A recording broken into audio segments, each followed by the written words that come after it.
Halo, selamat siang Mbak Diva. Iya, siang Kak. Gimana keadaan Mbak Diva sekarang? Alhamdulillah sehat. Sehat ya. Mbak Diva dari mana nih kalau boleh tahu? Dari Kebayoran Kak. Kebayoran. Kesini jauh nggak? Lumayan sih Kak. Tadi di perjalanan gimana? Alhamdulillah lancar. Lancar. Kalau boleh tahu Mbak Diva itu sekarang kesibukannya apa ya? Kesibukan aku cuma kuliah. Kuliah. Kuliah di mana? Di Universitas Al-Azhar. Di Blok M ya, Iya, yang kan ya. benar. Blok M. Ngambil jurusan apa? Jurusan PG PAUD. Lagi PAUD. Iya. Oke. Mbak Diva sebelumnya udah pernah sesi konseling? Udah pernah sekali ya. Udah pernah sekali, itu gimana? Terus Perasaannya setelah happy, lega. Jadi sekarang ingin mengulang kembali sesi Iya konselingnya. benar. Oke. Baik Mbak Diva, sebelumnya karena sudah pernah melakukan sesi konseling, mungkin saya akan mengulangi kembali karena di sesi konseling ini ada asas kerahasiaan dan asas keterbukaan, dimana nanti Mbak Diva itu boleh menceritakan apapun yang Mbak Diva rasakan tanpa masalah Mbak Diva itu terbongkar kerahasiaannya, itu terjamin rahasianya. Hanya aku, Mbak Diva, dan saya saja yang tahu. Oke, jadi kalau boleh tahu ini Mbak Diva kesini dalam buat apa? Saya kesini ingin konseling lagi. Oh, ingin konseling lagi ya. Kalau gitu saya ingin menjelaskan lagi bahwasanya sesi konseling kita sekitar 45 menit. Kiranya waktunya cukup? Insya Allah cukup. Insya Allah cukup. Jadi perkenalan diri dulu lah ya. Perkenalkan, nama aku Melani Zarani. Mbak Diva boleh terserah manggil aku apa gitu. Mungkin aku yang akan membimbing Mbak Diva untuk beberapa menit ke depan. Kiranya dapat dimengerti. Mengerti.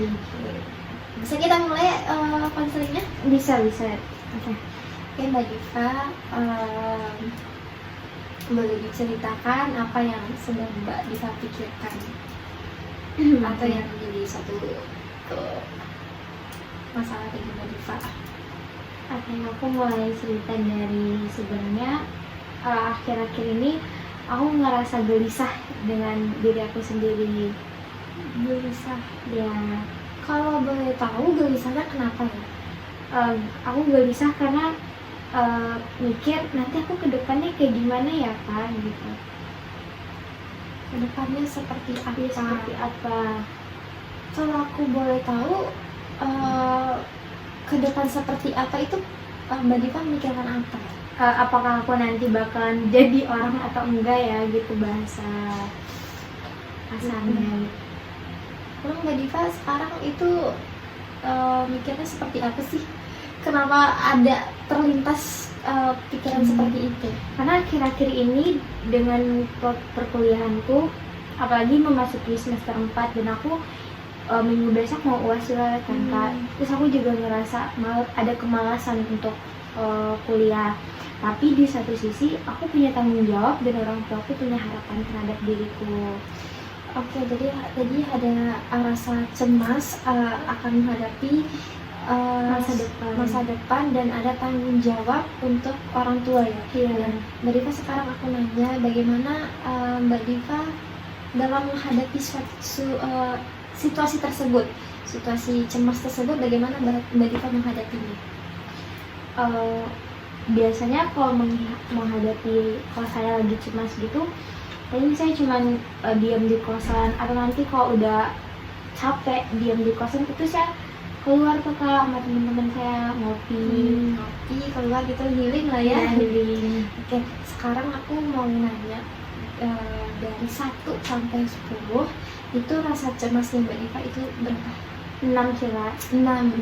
Yang lain. Oke, tadi dari 1 sampai 10 aku nanya tingkat kecemasan Mbak Diva itu berada di tingkat berapa? Nah, Mbak Diva itu jawab di tingkat 6. Kalau boleh tahu, kenapa Mbak Diva jawabnya di tingkat 6? Iya, aku ngejawab di tingkat 6 karena aku ngerasa udah di titik paling capek Kak sama diri aku sendiri. Udah di titik paling capek. Nah, sekarang aku pengen nanya lagi, lalu bagaimana sih cara Mbak Diva tuh agar nggak ada di situasi seperti ini lagi? Itu aku belum nemuin jawaban sih Kak. Oke, belum. Belum nemuin jawaban. Oke, ada lagi yang ingin Mbak Diva sampaikan? Mungkin nanti setelah Nggak ada, udah cukup di sini dulu. Iya. Oke, jadi aku simpulkan kalau bahwasannya Mbak Diva ini mempunyai suatu kegelisahan terhadap masa depan dan juga memiliki tanggung jawab terhadap orang tua dan belum menemukan solusinya. Ayo kita cari solusinya bareng-bareng. Mungkin aku bantu dengan psikoterapi Islamnya juga untuk Mbak Diva. Oke, buat sekarang aku ingin kita baca surat Al-Insyirah ayat 1-6 boleh? boleh dong Kak. Kita baca ya, kita baca sama-sama ya. 1, 2, 3. A'udzu billahi minasyaitonir rajim. Bismillahirrahmanirrahim. Alam nashrah laka sadrak wa wada'na anka wizrak alladzi anqadha zakrak wa rafa'na laka zikrak fa inna ma'al usri yusra inna ma'al usri yusra fa iza faragta fansab wa ila rabbika farghab. Nah, Mbak Diva dari surat Al-Insyirah dari ayat 1-6 tadi, kalau Mbak Diva itu tahu artinya di surat ayat ke-5 sampai ke-6 bahwasanya kalau itu berjanji setiap kesulitan pasti itu ada kemudahan. Nah, aku ingin tanya lagi ke Mbak Diva, biasanya Mbak Diva itu aktivitas sebelum tidur itu apa? Aktivitas sebelum tidur ya seperti biasa Kak, main HP dulu. Main HP dulu. Biasanya tidur sekitaran jam berapa Mbak Diva? Sekitar jam 1 atau jam 2 sih. Oh, jam 2 lama juga ya, ngapain dulu tuh? Itu sibuk main HP. Oh, sibuk main HP. Oke. Nah, daripada Mbak Diva itu sibuk main HP, bisa nih di jam 1 dan di jam 1 itu adalah waktu emas untuk kita berdoa ya Mbak Diva. Nah, Mbak Diva bisa menggunakan daripada main HP, mending berdoa minta petunjuk kepada Allah. Kenapa ya aku bisa? Kenapa ya aku begini? Kenapa ya aku begini? Minta petunjuk kepada Allah. Dan di sini juga ada doa berlindung dari 8 perkara yang artinya, ya Allah, sesungguhnya aku berlindung kepadamu dari kedukaan dan kegelisahan. Aku berlindung kepadamu dari sifat lemas dan malas. Aku berlindung kepadamu dari sifat penakut dan bakhil. Dan aku berlindung kepadamu dari beban, hutang, dan penindas manusia. Nah, jadi Mbak Diva dari doa tersebut kayak Mbak Diva bisa minta petunjuk ke Allah. Kenapa bisa berdoa di tengah malam tadi ya, daripada main HP nih berdoa gitu. Terus juga aku waktu emas tadi aku ada dari buku, aku ambil dari buku. Di saat dikumandangkan azan, ya, Mbak Diva juga bisa nih dari azan dikumandangkan langsung berdoa. Kayak Rasulullah bersabda, ada 2 hal yang tidak akan ditolak, yaitu doa di waktu azan dan saat genting ketika perangkat sembuh. Gitu. Terus juga ada di penghujung salat wajib. Setelah salat wajib Mbak Diva bisa berdoa apa yang menjadi kegelisahan Mbak Diva. Terus juga di waktu tahajud, dan setelah baca Al-Quran begitu. Oke. Tadi kalau kita kesimpulkan masalahnya adalah Mbak Diva takut akan masa depan. Iya. Mungkin Mbak Diva setelah ini bisa melakukan apa yang saya sarankan, seperti berdoa di tengah malam atau tadi ada ayat surat Al-Insyirah dan lain-lainnya. Terus juga gelisah akan masa depan dan tanggung jawab pada orang tua.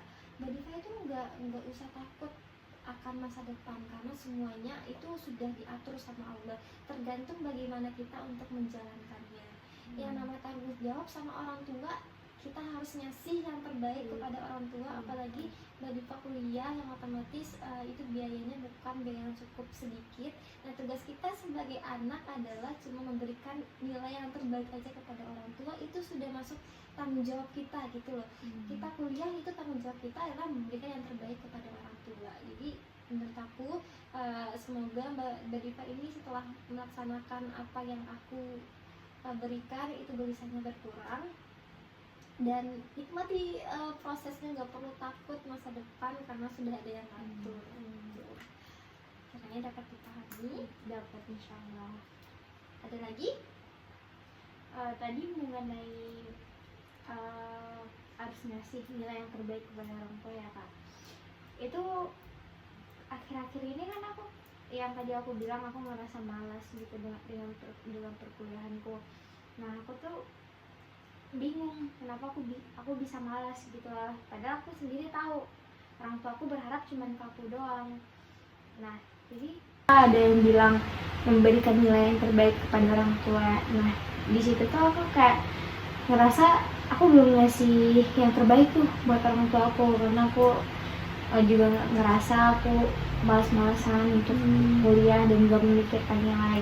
Tapi di satu sisi aku tahu orang tua aku cuma berharap ke aku doang, dan aku juga nggak mau main-main lagi. Aku mau kedepannya di semester 4 aku bakalan mau serius kuliah, bakal mentingin nilai gitu. Karena ayahku juga bilang ke aku yang kayak adik buktiin ya kak ayah, kalau adik bisa ngebanggain ayah, yang kayak gitu. Jadi mungkin di sini aku minta konsistennya Mbak Diva ya tadi, karena tadi ucapan dari ayah, karena kalian masalah orang tua tuh agak sensitif sekali ya kayak. Jadi aku minta konsistennya Mbak Diva untuk ngasih agak malas-malasan, harus ada target. Semester depan berarti semester 4 harus ada targetnya apa. Dan Mbak Diva tuh sekarang udah harus ada dalam hati, nggak akan ngecewain orang tua lagi gitu. Di semester 4 ini aku takut satu sih kak, aku kan di semester 4 pengen ngebantai tuh, tapi takut semester 4 nih yang ngebantai aku. Oh enggak, kayak optimis aja, jalanin aja, tapi gak usah ada rasa takut, karena kalau kita punya takut yang berlebih itu nanti takutnya itu tuh terlalu mendalam ya, akhirnya kita terjebak dalam ketakutan tersebut. Kayak sugesti diri. Yang penting kita jalanin aja, santai aja, yang jangan lupa berdoa kepada Allah. Gitu. Berdoa aja, intinya kita berdoa minta petunjuk yang terbaik. Gitu. Kiranya dengan apa yang saya sampaikan tadi Mbak Diva sudah lengkap. Sudah insya Allah. Jadi tadi kan aku nanya seberapa gelisah Mbak Diva dari 1 sampai 10, jawabannya 6 kan? Iya. Sekarang aku nanya lagi nih, dari 1 sampai 10 seberapa gelisah sekarang untuk keadaan sekarang? Untuk sekarang setelah saya kesini? Iya benar. Untuk sekarang nggak ada sih kak, 0. Oke, berarti udah nurun lah ya. Udah nggak gelisah nih. Aku berharap kedepannya juga seperti itu, nggak gelisah lagi. Apalagi tadi setelah ngebaca surat Al-Insyirah itu kayak adem, tenang gitu. Ya itu juga boleh Mbak Diva tuh setiap hari juga baca surat Al-Insyirah setelah salat juga bisa, karena kalau gelisah kita juga berdoa ke Allah terus baca surat Al-Insyirah itu bakalan tenang. Dan aku punya tugas buat Mbak Diva nih. Nanti aku ngasih buku, kan katanya mau semester 4. Mbak Diva harus tulis target Mbak Diva ke depannya apa. Terus aku juga ada buku yang bisa Mbak Diva amalkan setelah salat, atau lagi gelisah juga Mbak Diva boleh baca. Terus aku juga nyaranin doa pagi petang, itu baca setiap hari biar Mbak Diva tidak gelisah. Yang aku terima ya kak? Iya terima. Insya Allah. Terima kasih kak. Sama-sama. Ini sangat bermanfaat sih kak nantinya. Amin, semoga ya Mbak Diva. Terus sekarang udah happy ya? Udah. Nggak gelisah lagi ya? Nggak gelisah lagi, oke? Oke. Mungkin sesi konselnya kita tutup sampai di sini. Kalau ada yang ditanyakan lagi atau ada gelisah lagi, boleh hubungi saya lagi. Kita bertemu lagi, tapi minggu depan kita ketemu dengan jurnalnya sudah terisi untuk target masa-masa Oke, depan ya. siap, Oke. Kak. Aku ingin tahu masih gelisah nggak balita atau enggak. Oke, mungkin saya tutup sesi konselingnya hari ini sampai di sini. Kalau saya ada salah, mohon maaf. Kita tutup. Assalamualaikum warahmatullahi wabarakatuh. Hati-hati ya Mbak Dina. Iya, Kak. Iya, Kak.